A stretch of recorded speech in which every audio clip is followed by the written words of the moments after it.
They were sky high for Caitlin Clark and the Fever, but to start the season, they had a little bit of a rough go of it. They lost their first 5 games. They ended up 1-8 through their first 9 games. And during that first month, the playoffs, they didn't feel realistic at all. Clark, she struggled with turnovers, and the discourse, it was really centered around this just being an adjustment period. But then Indy entered the Olympic break 11-15 on the year, and then they really turned it around. They've won 7 of their 8 since. They clinched a playoff berth for the first time since 2016, which, by the way, was the last year of Hall of Famer and franchise icon Tamika Catching's career. So Caitlin, she continues to make history. She's the first rookie to win WNBA Player of the Month since the award's inception in 2010, and last night it was no exception. So the Fever, they were hosting the Sparks in this one. Of course, Tyrese Halliburton, Chiney pulling up to take in the action. He's been consistent. Yeah, he's been showing up. Third quarter was we're going to pick this one up, tied at 55. Clark hits the crossover.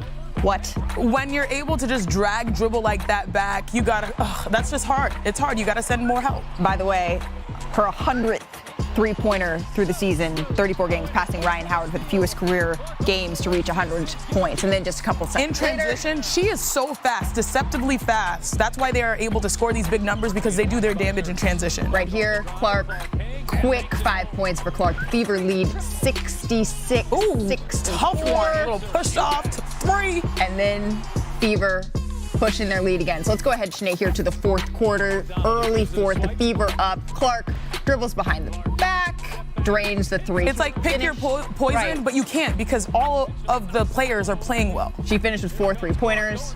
And Clark, what? like a little dime behind the back to Aaliyah Boston for the bucket and the foul.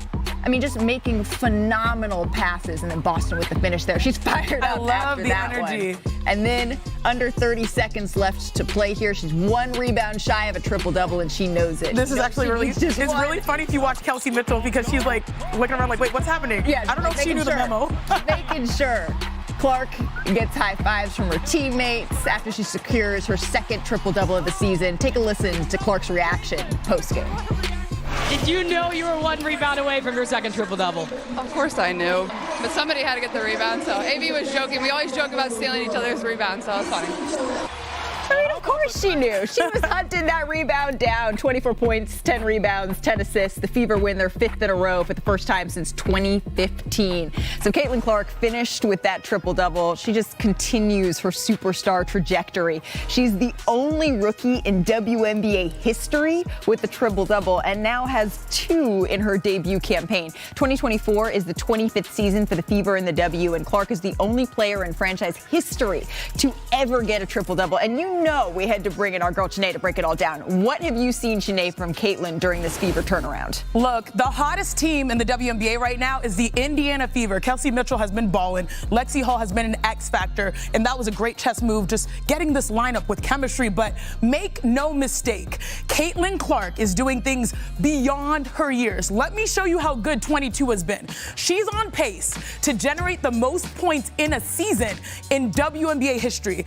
As for this win streak, though, Caitlin has created 224 points between points scored herself and points assisted. That's almost 45 points per game, and the most by any player ever during a 5-game win streak. So let's take it to the court so I can show you how she gets it done. First, let's talk about off ball. This is an Iverson cut over 2 screeners. Then there's a pin down. Then there's a chase. Then there's a double contest, all to get this shot. That is not easy work, but she makes it look like slight work. Now let's go to on ball when she has the ball in her hands. She's initiating the offense, just able to use her skills, probing, good little quick screen, but then 2 go with her. Dantas is able to slip to the mid-range to knock down a nice bunny. So she's able to not only score herself, but she's distributing the ball. But last but not least, I mean, y'all, it's what I've said in transition. Once she gets the ball, you have to really sprint back because of plays like this. She's able to draw 2. I mean, these are elite advanced type of situations that rookies don't normally do. She just had her second triple-double, but don't sleep on her double-doubles. She has had 7 games with 20 points and 10 dimes. That's the third most in league history. The Fever are not a matchup that anybody wants to play right now, Malika. It sounds like, Chiney, that if the Golden State Warriors are able to keep their heads above water here, Steph is in it for the long haul. But how confident are you that Golden State can do just that? As long as Steph sounds just that confident, I'm cool with the Golden State Warriors' plan to really maximize on their prime. Now, the true thing is that the Warriors, they've already done the hard thing. They broke up their core. They broke up the pieces together that built that dynasty. But they did that for a reason, to be able to have the right pieces for the future, for the next, what was it, the contract? Next 3 years for Steph Curry. But this is still a team that has a lot of issues, right? They're 15th in defensive rating. They're 9th in offensive rating. Now, they're still number 2, I believe, in three-point makes, which is largely because of Steph, and adding Buddy Hield helps to maintaining that consistency in their identity. But they're going to have to find other stars, or at least get star-like production from the supporting cast. That has been the hallmark for Golden State. What is it? Strength in numbers? Absolutely. This is my one caveat. He was playing in the Olympics. LeBron James had a teammate on that squad. Kevin Durant had his teammate on that squad. When we look at these generational icons that we've experienced the last generation, Steph, it's like, where's his guy? Who's that go-to? They have to establish whether it's the collective or it's something within the next 3 years, a player that can really push them back to championship contention. Right, because for many, many years, it was the Splash Brothers. 1, 2, book it. Now, Klay Thompson is with the Dallas Mavericks. And when you look at this Warriors team as it's currently constructed, it's not hard to see them sort of fighting in that sort of play-in range. But because we expect so much of Golden State, that somehow doesn't feel good enough. So, Zach, do you think the days of maybe truly being title contenders, are they behind Steph and the Warriors here?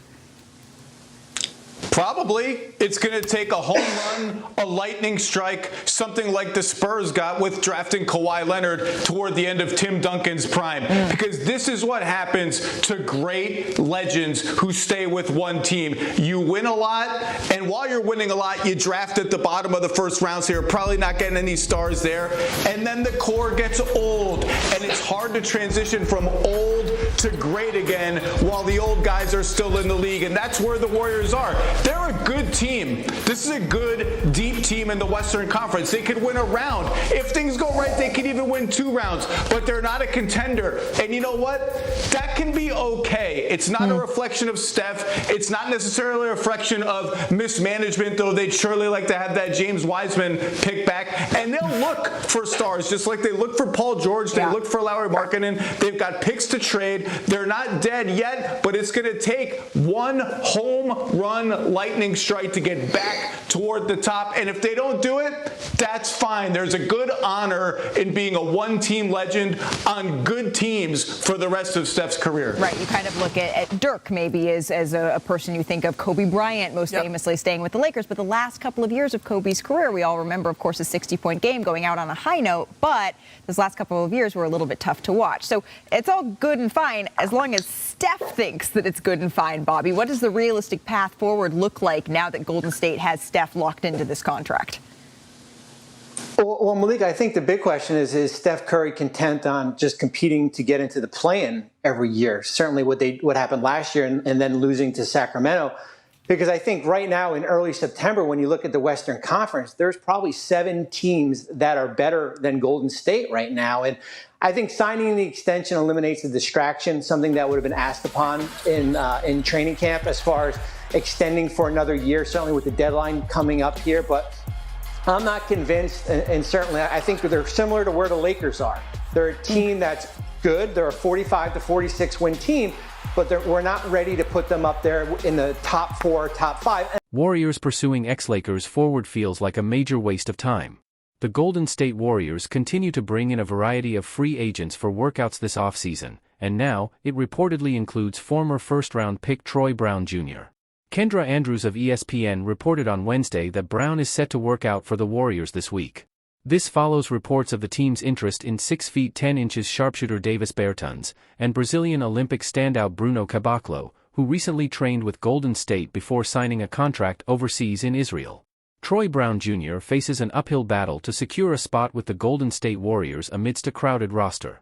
While players like Bertans, and previously Caboclo, make sense for the Warriors, given their need for more offensive punch in the frontcourt, Brown's potential fit raises eyebrows, considering the depth the Warriors already have at the wing position.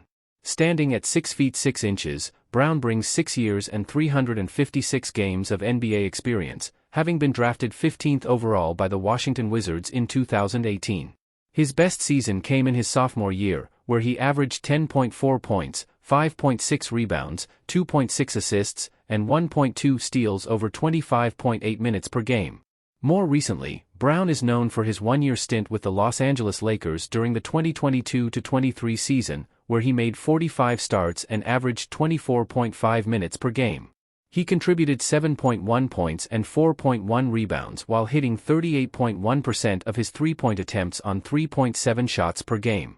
Last season, Brown saw limited action in 59 games split between the Minnesota Timberwolves and Detroit Pistons, where his minutes dipped to an average of just 14 per game. Now, as a free agent, Golden State is emerging as a potential destination. However, adding Brown to the roster would only further complicate an already crowded rotation at the wing positions. With players like Brandon Podziemski, Andrew Wiggins, DeAnthony Melton, Buddy Hield, Moses Moody, Gary Payton II, Lindy Waters III, Gue Santos, and Daquan Plowden, the Warriors are not lacking in wing options. This abundance of talent at the two-guard and small forward spots is already creating potential rotation headaches for head coach Steve Kerr. If the Warriors front office is serious about adding another player this offseason, or perhaps making a trade before training camp, priority should be given to shoring up the power forward and center positions. Alternatively, they could look to add more point guard depth behind Stephen Curry, Podziemski, and two-way signee Reese Beekman. It's hard to imagine the Warriors being genuinely committed to signing Brown, making this workout feel like a massive waste of time for both the player and the franchise.